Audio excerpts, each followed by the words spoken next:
ನಮಸ್ಕಾರ. Welcome back to ಸ್ವರ್ಣ Gauri YouTube channel.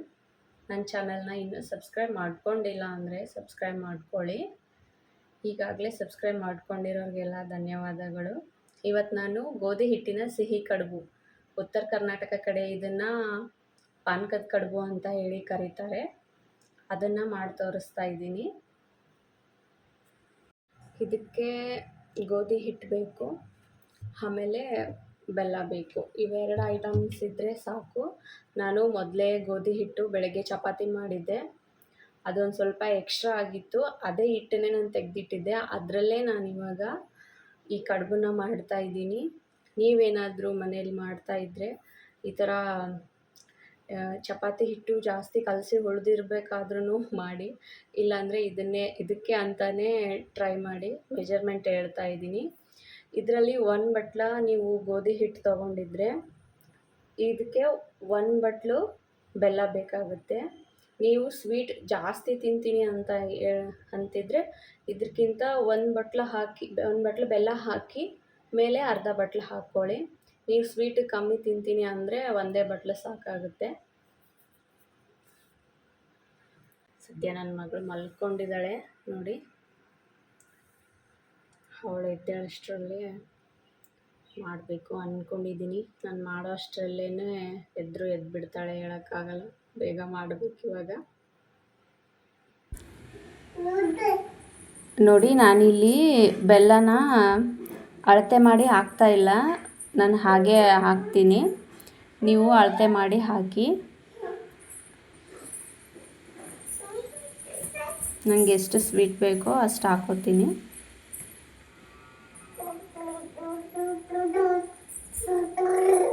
ನೀರನ್ನು ನೀವು ಯಾವ ಬಟ್ಲದಲ್ಲಿ ಬೆಲ್ಲ ತೊಗೊಂಡಿರ್ತೀರೋ ಆ ಬಟ್ಲದಿಂದ ಒಂದು 4 ಬಟ್ಲ ನೀರು ಹಾಕಿ. ಕರೆಕ್ಟ್ ಆಗುತ್ತೆ ಅದು ಅದು ಯಾಕಂದರೆ ಜಾಸ್ತಿ ಕುದಿಬೇಕು, ಹಾಗಾಗಿ ಕರೆಕ್ಟ್ ಆಗುತ್ತೆ 4 ಬಟ್ಲ ನೀರು ಹಾಕಿದರೆ.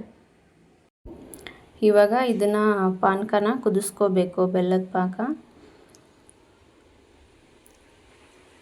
ಇದು ಏನು ಒಂದೆಳೆ ಪಾಕ ಆ ಥರ ಏನು ಬರೋದಿಲ್ಲ, ಬರೀ ಬೆಲ್ಲ ಕರಗಿದ್ರೆ ಸಾಕು. ಬೆಲ್ಲ ಕರಗಿ ಕುದಿ ಬರುತ್ತಲ್ಲ, ಆ ಥರ ಬಂದರೆ ಅಷ್ಟೇ ಸಾಕು. ನಾನು ನೀರು ಸ್ವಲ್ಪ ಕಮ್ಮಿ ಅನ್ನಿಸ್ತಾ ಇತ್ತು, ಅದಕ್ಕೆ ಮತ್ತೆ ಹಾಕೋತಾ ಇದ್ದೀನಿ. ನೀವು ಕರೆಕ್ಟ್ ಅಳತೆಯಲ್ಲೇ ಹಾಕ್ಕೊಂಡು ಮಾಡಿ, ಕರೆಕ್ಟಾಗೇ ಬರುತ್ತೆ. ಬೆಲ್ಲ ಕರಗೋ ತನಕ ಒಂದು ಸ್ವಲ್ಪ ಮಿಕ್ಸ್ ಮಾಡ್ತಾಯಿರಿ ಹಾಗೆ, ಇಲ್ಲಾಂದರೆ ತಳ ಹಿಡಿಯುತ್ತೆ. ನೋಡಿ, ಈ ಥರ ಎಲ್ಲ ಬೆಲ್ಲ ಕರಗಿ ಪಾಕ ಕುದೀತಾ ಇರಬೇಕು. ಇವಾಗ ಗ್ಯಾಸ್ನ ಸ್ಲೋ ಆಗಿಡಿ. ಹಿಟ್ಟನ್ನು ನೀವು ಚಪಾತಿ ಹಿಟ್ಟಿನ ಹದಕ್ಕೇ ಕಲಿಸ್ಕೊಳ್ಳಿ. ಹಿಟ್ಟು ಕಲಸಿದ ಮೇಲೆ ಒಂದು 5-10 ನಿಮಿಷ ನೆನಿಬೇಕಷ್ಟೇ. ಜಾಸ್ತಿ ನೆಂದರೂ ಏನೂ ಆಗಲ್ಲ, ಆದರೆ ಮಿನಿಮಮ್ ಅಂದರೆ ಒಂದು 5-10 ನಿಮಿಷ ನೆನಿಲೇಬೇಕು. ಒಂದು ಸ್ವಲ್ಪ ಕೈಗೆ ಎಣ್ಣೆ ಸವರ್ಕೊಂಡು ಮತ್ತೆ ಒಂದು ಸರಿ ಹಿಟ್ಟನ್ನು ಪೂರ್ತಿಯಾಗಿ ಎಲ್ಲ ನಾದ್ಕೊಳ್ಳಿ. ಒಂದು ಸ್ವಲ್ಪ ದಪ್ಪ ಉಳ್ಳಿಗಳನ್ನು ಕಟ್ಕೊಳ್ಳಿ. ಎಲ್ಲ ಹಿಟ್ಟಿಂದು ಎಲ್ಲ ಕಟ್ ಮಾಡಿಕೊಂಡು ರೌಂಡ್ ಮಾಡ್ಕೊಂಡು ಇಟ್ಕೊಳ್ಳಿ.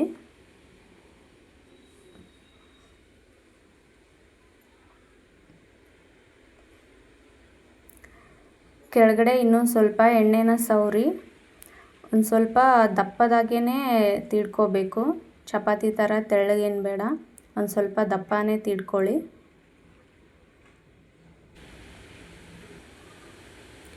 ತೀಡ್ತಾ ಇರಬೇಕಾದ್ರೆ ಮಧ್ಯೆ ಮಧ್ಯೆ ಈ ಥರ ರಿಟರ್ನ್ ತಿರುವು ಹಾಕ್ಕೊಂಡು ಇದು ಮಾಡಿ, ಇಲ್ಲಾಂದರೆ ಕೆಳಗಡೆ ಪೂರ್ತಿ ಅಂಟ್ಬಿಡುತ್ತೆ ಅದು.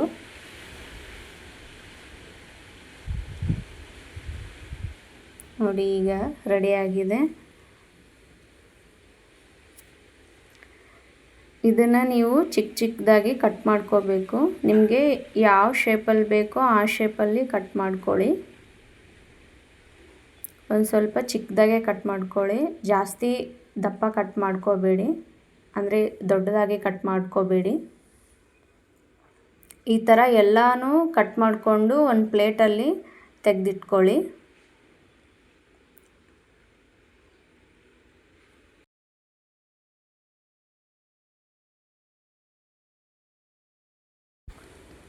ನೋಡಿ ಎಲ್ಲನೂ ಕಟ್ ಮಾಡಿಕೊಂಡು ಈ ಥರ ತಟ್ಟೆಯಲ್ಲಿ ಹಾಕ್ಕೊಂಡು ಇಟ್ಕೊಂಡಿರಿ. ಇವಾಗ ಪಾಕ ಕುದೀತಾ ಇರುತ್ತಲ್ಲ, ಅದರಲ್ಲಿ ಒಂದೊಂದನ್ನಾಗೆ ಹಾಕಿ. ಅಷ್ಟು ಮತ್ತೆ ಒಮ್ಮೆ ಹಾಕಬೇಡಿ, ಗಂಟಾಗ್ಬಿಡುತ್ತೆ ಅದು. ಎಲ್ಲ ಬಿಡಿ ಬಿಡಿಯಾಗೆ ಹಾಕಿ. ಇದಕ್ಕೆ ಎಲ್ಲ ಹಾಕಿದ ಮೇಲೆ 1 ಸ್ಪೂನ್ ತುಪ್ಪ ಹಾಗೆ 1 ಸ್ಪೂನ್ ಎಣ್ಣೆನ ಹಾಕಬೇಕು. ನಾನು ಕಟ್ ಮಾಡ್ಕೊಂಡಿರೋದನ್ನು ಎಲ್ಲನೂ ಹಾಕಿ 1 ಸ್ಪೂನ್ ತುಪ್ಪ ಹಾಕ್ತಾಯಿದ್ದೀನಿ.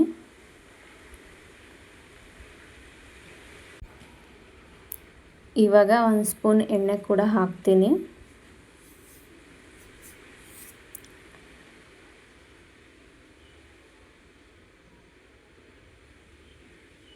ಇವಾಗ ಹೈ ಫ್ಲೇಮಲ್ಲಿಟ್ಟು ಒಂದು ಸ್ವಲ್ಪ ಕುದಿಸ್ಬೇಕಾದ್ರೆ ಒಂದು ಸ್ವಲ್ಪ ಮುಂದೆನೇ ಇರಬೇಕು, ಈ ಥರ ತಿರುಗ್ತಾ ಇರಬೇಕು. ಯಾಕಂದರೆ ಇದು ಚೆನ್ನಾಗಿ ಕುದಿಬೇಕು. ನೀವು ಗ್ಯಾಸ್ನ ಹೈ ಫ್ಲೇಮಲ್ಲಿಟ್ಟು ಆ ಕಡೆ ಈ ಕಡೆ ಹೋದರೆ ಮತ್ತೆ ಅದು ಚೆಲ್ಬಿಡುತ್ತೆ ಎಲ್ಲ ಉಕ್ಕಿ.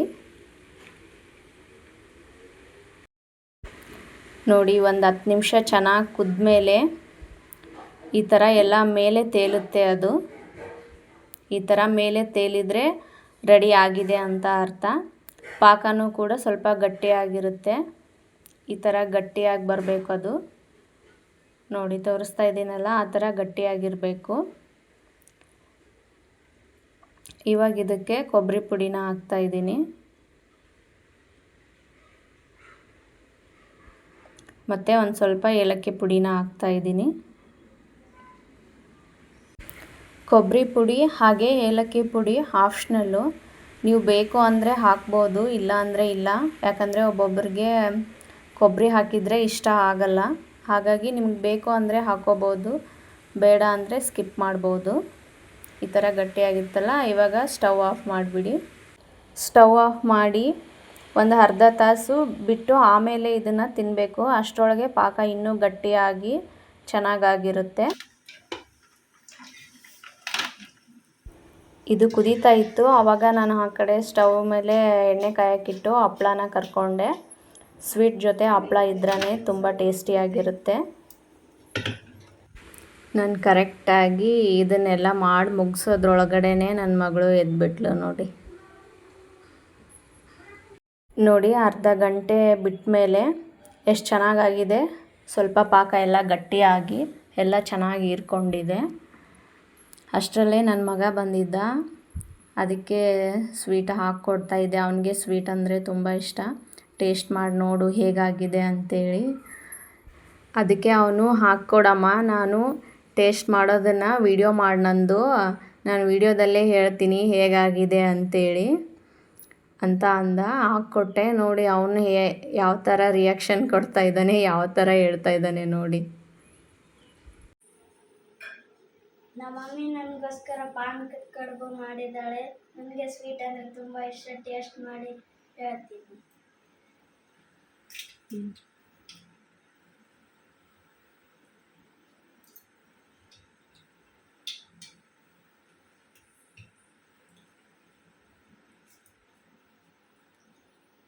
ಸೂಪರ್ ಆಗಿದೆ.